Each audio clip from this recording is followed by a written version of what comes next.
Hello दोस्तों, कैसे आप सभी। मैं बसंत कुमार आप सभी का स्वागत करता हूं एक बार फिर से एक नए वीडियो में। और आज हम लोग इस वीडियो में देखने वाले हैं आपके क्लास 10 का और चैप्टर 3 जो है, इसमें pair of linear equation in 2 variables है। दो चर वाले रैखिक समीकरण को हम लोग पढ़ेंगे, समझेंगे कि आखिर दो चर वाले जो रैखिक समीकरण है इसमें किस तरह से क्वेश्चन आपको पूछेगा, क्या क्या क्वेश्चन पूछेगा। ठीक है, उसी बेस पे ये हमारा क्या टॉपिक है। ठीक है, तो सबसे पहले मैंने लिया है इसको, जो फर्स्ट मैंने लिया है कि a1/a2 हमारा इक्वेशन दिया रहेगा। ठीक है, जैसे मैं इक्वेशन आपको बता दूं, जैसे मान लेते हैं कि हमारे पास इक्वेशन हो गया इस रूप में, क्योंकि जो दो चर वाले जो रैखिक समीकरण है तो उसमें पहले ही कह रहे हैं कि दो चर वाला रैखिक समीकरण मतलब इसमें दो चर होंगे एंड 2 वेरिएबल्स होंगे। इसमें 2 वेरिएबल्स की बात किया है तो 2 वेरिएबल्स होंगे। जैसे मान लेते हैं हमारा जो वेरिएबल्स है कैसे, हमारा जो इक्वेशन है कैसे लिखाएगा, a1x plus b1y equal c1, ये ऐसे लिखाएगा। ठीक है, इसको मान लेते हैं कि ये इक्वेशन हमारा फर्स्ट है। दूसरा का a2x प्लस b2y इक्वल कितना c2, ये हमारा इक्वेशन 2 हो गया। ठीक है, इस तरह से हमारा दिया रहेगा। ठीक है, इसमें देखेंगे हमारा कि हमारा क्या है, ये a1 है और ये a2 है, ये b1 है, ये b2 है, ये c1 है, ये c2 है। इतना समझ में आ रहा है। तो ये हमारा इक्वेशन जो है 2 वेरिएबल्स का, 2 वेरिएबल्स मतलब एक हमारा वेरिएबल्स x हो गया, दूसरा वेरिएबल्स y हो गया इक्वेशन फर्स्ट में। ठीक है, इक्वेशन सेकंड में वेरिएबल्स हमारा एक वेरिएबल्स x हो गया, दूसरा वेरिएबल क्या हो गया, y हो गया। तो हमारे पास दोनों इक्वेशन में, इक्वेशन फर्स्ट में ये हमारा इस रूप में लिखा जाता है a1x plus b1 y equal c1 से के रूप में, इक्वेशन 2 इस रूप में लिखा जाता है। ठीक है, ये हमारा दिया हुआ है। अब मान लेते हैं कि इसमें हमारा a1 बटा a2 मतलब ये इतना दिया, a1 बटा a2, b1 बटा b2 और c1 बटा c2। अगर तीनों क्या हो, अगर इक्वल हो, फिर से एक बार सुनिए, a1/a2 b1/b2 इक्वल c1/c2, तीनों का हो, इक्वल हो, तीनों इक्वल हो, तब वो क्या होंगे, कॉन्सिडेंट होंगे। कॉन्सिडेंट का मतलब होता है, कॉन्सिडेंट का मतलब होता है क्या, संगत होंगे। ठीक है, ये क्या होंगे, संगत होंगे। तो उसके क्या होंगे, बहुत सारे सोल्यूशन होंगे। ठीक है ना, उसको बहुत सारे सोल्यूशन आएंगे। ठीक है, और ये कॉन्सिडेंट लाइन होगा। कॉन्सिडेंट मतलब संपाती रेखा, माने एक ही रेखा पे क्या करेगा, वो लाई करेगा। ठीक है, जैसे कि ये हमारा रेखा हो गया, इस तरह से एक ही रेखा पे ये सारे पॉइंट हमको एक ही लाइन पे हमको सारे पॉइंट, एक ही लाइन पे हमको सारे पॉइंट मिलेंगे। ठीक है, ऐसे होते हैं।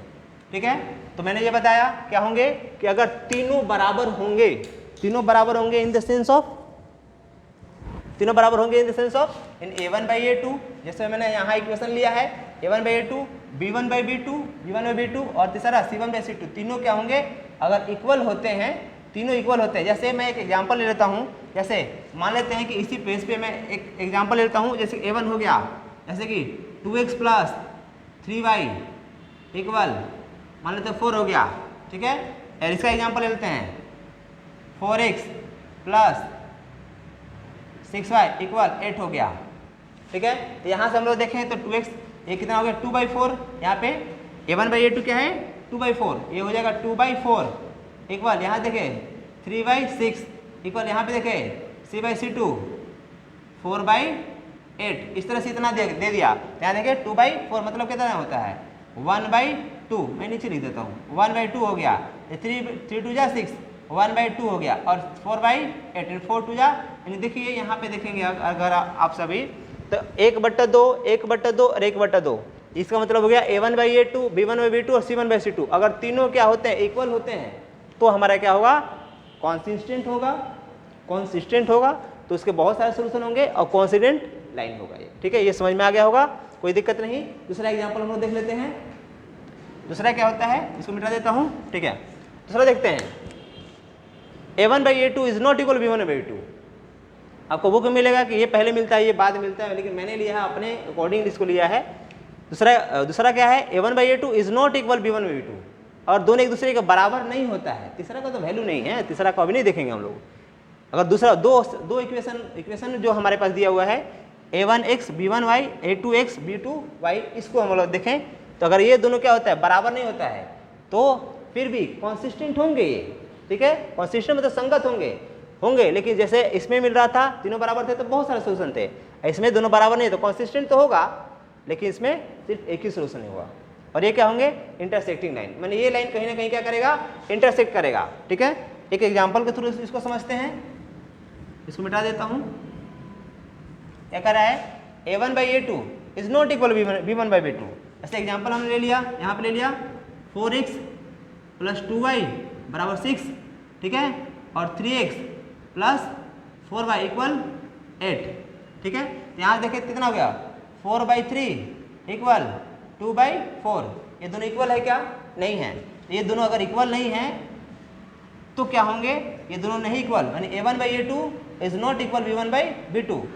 a1 by a2 is not equal b1 by b2। तब क्या होगा, तब उसके ये तो कंसिस्टेंट होगा, मतलब ये संगत तो होगा, ठीक है, संगत तो होगा। दूसरा का ओनली वन सोल्यूशन, सिर्फ इसका एक, यानी कि अद्वितीय हल होगा, ठीक है। कभी कभी दे देता है हिंदी में अद्वितीय हल, हिंदी मीडियम वाले बच्चे समझेंगे अद्वितीय हल मतलब सिर्फ और सिर्फ केवल एक हल को बोलते हैं अद्वितीय हल, ठीक है। ऐसा मत समझने कि यहाँ द्वितीय दिए हुए तो दो हल हो गए ना, ठीक है।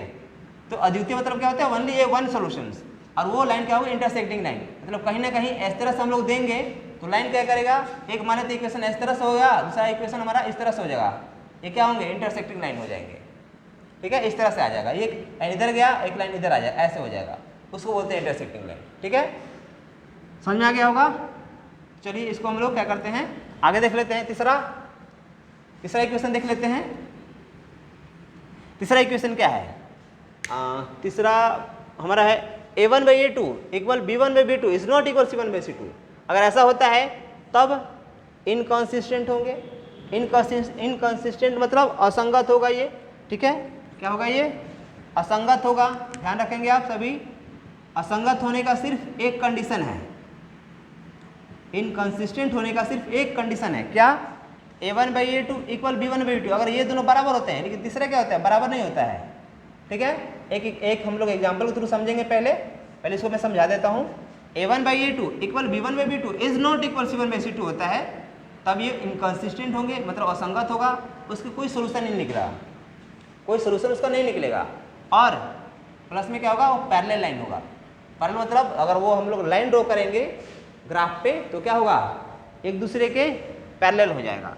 जैसे मैं इसके एग्जाम्पल के थ्रू समझाऊं, जैसे कि a1x प्लस b1y को हमने ले इस तरह से 2x प्लस 3y इक्वल 6 ले लिया, और फिर ले लिया 4x प्लस 6y इक्वल 9 ले लिया, ठीक है।